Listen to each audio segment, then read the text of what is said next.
morning, afternoon, evening, night, or even late night to those who are listening. I am your podcast host, Brooke Minky, and you are listening to Brooke Minky's Monthly Motivation. This monthly motivation is called Losing Makes You a Winner. This episode, we'll be looking at how failure doesn't destroy you. Rather, it is there to teach you a lesson to push you further to the finish line of success. You guys, September, no joke, was a crazy busy month. Like, I literally had something every weekend, and same with October. Like, my months are fully booked. I don't know why. November, hopefully, is going to be a little bit more intense. Come on, Brooke. Okay. A little bit less intense since it is Thanksgiving. Come on now, like, is so underrated because of the food, the cooking, the family time. Like, I generally love being around my family so much. I have an October break and I've been spending it mostly with my family, and spending it with my family made me realize how much I love and need my family. Actually, that should be an episode. I'm so happy I'm able to catch a break with the October break. I have been living it to the fullest. Like, every day I've been doing something. I've been resting. Like, you guys don't even know. I'm not the type of person to bed rot, honestly. Like, I've been, like, resting on my bed for, like, an hour or two after I wake up. But honestly, like, I have not let that interrupt my day. But, no, yeah. I have been able to work a little bit more on the podcast, so hopefully my promises will be fulfilled, and this episode will for sure be way longer than the last one. Anyways, let's get started on how failure, in fact, I believe failure makes you a winner, not a loser. So let's see how failure makes us winners. In episode 1, I did go slightly off topic and started to talk about my school. If you guys remember, I talked about how prestigious it is. We offer IB, multiple AP courses, dual credit classes. We also offer P-Tech. We offer dual credit classes. We offer CCTE. Anything and everything that you can imagine to let a student grow and just reach their maximum potential, which I love so much because it allows students to have so many opportunities to get college credit, so many career opportunities, and I just love that my high school gives us that option to take these various courses. And so many people that I know, so many of my friends are taking at least one AP class or, one dual credit class, anything. I myself am taking these courses. I'm taking So I'm taking 2 dual credits. I'm taking one on-ramps course, which is basically college credit, but just for Texas. And then I'm taking 2 APs. I'm taking AP Spanish 5, and then I'm taking, in AP Environmental Science, which is pretty fun. And I know how all of my peers feel. Many of my peers feel. I know, I feel very under pressure sometimes. And I feel like these courses really do help you know how some of these careers feel like later on in life. So it's a very good way of showing you how life will be later on for you. I'm not even joking. I'm recording this at 12 a.m. So I have to sort of restart my timer so I can go to bed. But what I was saying is, I really do love that these courses just kind of showcase how your future life could be. And these courses have really shown me how my future life could be from freshman year. So I have been able to really accommodate my life into my work, into school. And of course, probably being a lawyer and politician might have more pressure than, being a high school junior, but it's definitely a way that lets me manage my time, which will be a podcast episode, you guys. But anyways, with these APs, all these courses, there is a lot of competition, especially because there is IB. And the programs, most of the time, they bring outcomes, very well outcomes. They bring college credits, acceptance to great colleges. I know one of my peers, the valedictorian, he got into Stanford last year. I think the valedictorian, she got into UT, and then the valedictorian got into Stanford. So it's pretty well outcomes, pretty good outcomes. And very good scholarships. I'm looking into scholarships. I know that it's pretty hard to get scholarships, but you know, the outcomes of these courses get you so far into your college, into your career, and you know, especially the top students. Even though this is not guaranteed, it is what many students, many hardworking students see coming after doing these programs. And yes, if you did pay attention to what I just said, I said the word competition. And with these prestigious schools come very competitive GPAs and ranks. My school, for you to be in the top 10%, you need to be at least in the top 30. Especially if you're in a big class. My junior class, I think we're like 600 something people, which is quite a lot. I remember last year's graduation, because my cousin graduated, it was 3 hours long. It didn't even feel like 3 hours long, but it was just name after name after name after name, and I was like, oh my gosh. But the top 5 students actually rank at 30. They start ranking at 30. My class, I think, if you want to be in the top 5%, you need to be at 28. I am top 17, 16%, which is still a pretty good rank, but, you know, crazy. Last year's valedictorian, I'm guessing she probably had a GPA of at least 4.8.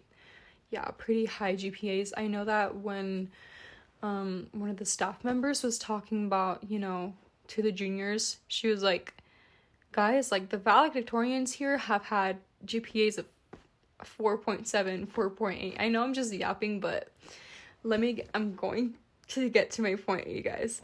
But, she gave a speech that just stayed with me, and I do want to talk to you guys about. It's about being afraid of failure, and I feel like a lot of people are afraid of failure. But she said that you need to fail. Like, every human's gonna fail, but not a lot of humans. Not a lot of people are gonna take that failure and win from that failure. What I'm saying is, yes, okay, like, that's a valid human reaction. I'm also afraid of failing at something. Like, that's completely fine. I mean, today I passed my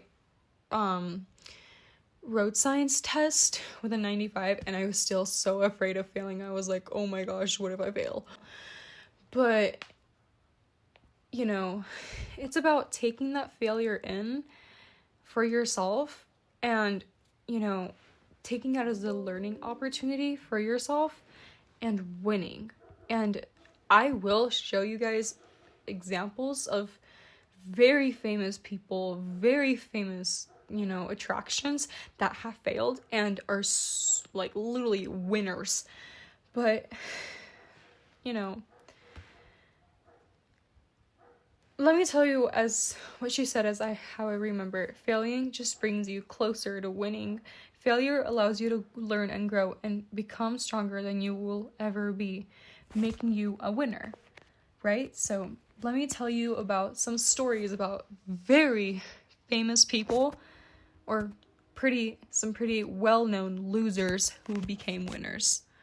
For my Apple users like myself, the founder of this wonderful creation, Steve Jobs, he was fired from his own company Not even joking. And more ironically, he came back and made the company worth $3.8 trillion today. Secondly, the magical Walt Disney had not so magical life himself, unfortunately. He joined the military to escape a bad family life, and he got kicked out, I believe, because he wasn't fit enough. I mean, he was pretty short. And he lost all his rights to creation because of a poorly constructed contract with, guess who? Universal. Disney. They made 50 times more than Universal in 2017 in revenue. They made about $50 billion in revenue, while Universal made $1 billion. Lastly, if you guys have gone to Italy or have heard of Italy, well, clearly you have, that Leaning Tower of Pisa, well, its original plan was for it not to lean, but it did, unfortunately, and if it never leaned, it wouldn't attract the amount of tourists that it does yearly, which I believe, let me search it up real quick. The Leaning Tower of Pisa attracts over 5 million visitors annually. If it wasn't leaning, it would probably be attracting 5. Let's be real here. Lastly, I would like to share a personal failure with you guys.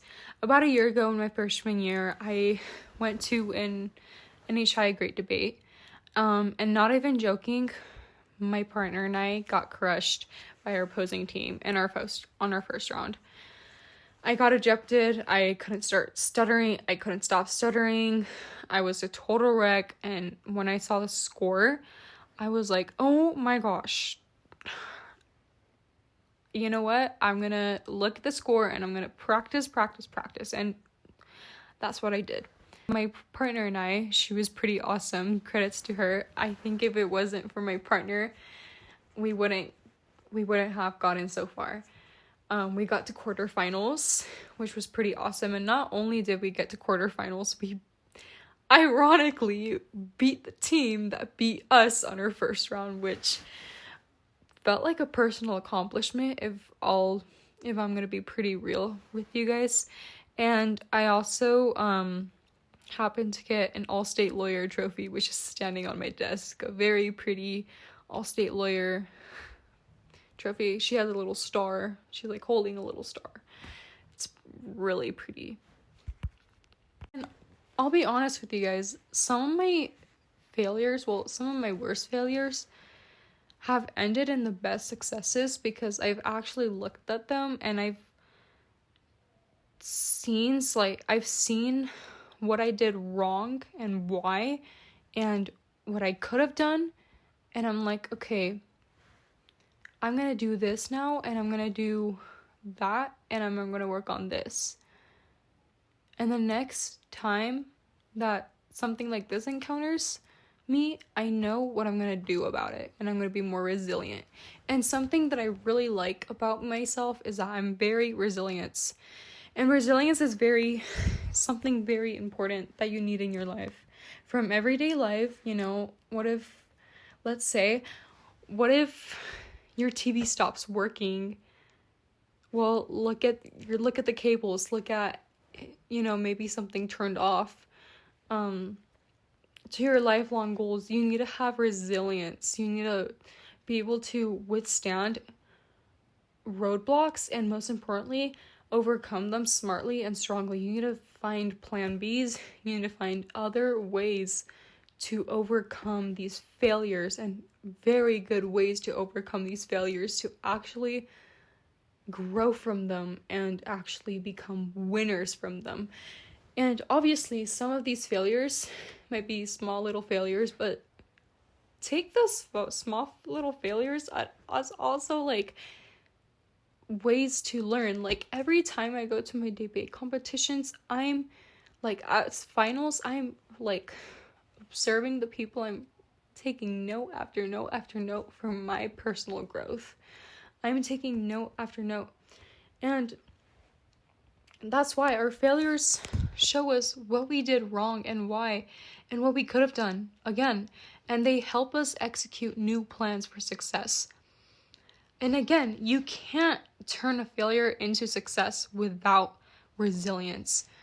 Let me remind you guys, resilience is one of the most important things that you will need when overcoming one of your failures, because in resilience, you will be able to grow, you will be able to learn, and you will be able to overcome that failure that you once had. And trust me, one day you'll look back at that failure and literally laugh. You'll be like, oh, well, I overcome that, and look at me, I'm awesome now. I'm literally awesome sauce. You yourself cannot take your failures as an attack.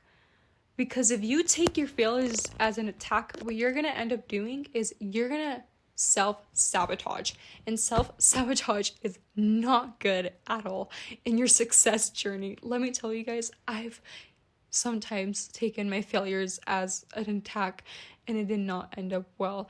But when I took my failures as a way of learning and growth, trust me, the outcome was way better. So rather, I want you guys to take your failures as a way of learning and moving forward.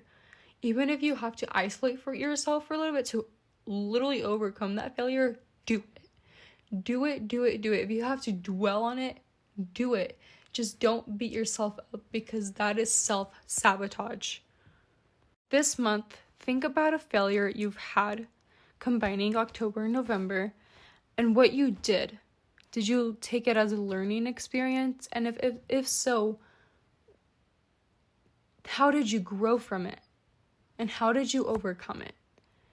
And any future failures, use that same technique that you used for that failure to overcome that new failure, and actually start learning from your failures to become the person that you want to be. Share that failure in the comments below to motivate myself, because I'm also on this journey with you all, and others, because we're all in a growing path here. As I am urging you guys, I will tell you guys this one last time. When you encounter a failure, do not take it as an attack, but take it as an opportunity to grow and learn instead, and overcome it to become the person that you aspire to be. If you like this message, make sure to like, subscribe, and share to others to motivate them and spread the message about what success truly is. Keep those notifications on for next month's topic. Remember to stay resilient and learn from your failures, and see you all next month. Thank you all for listening. This is Brooke Minky signing out.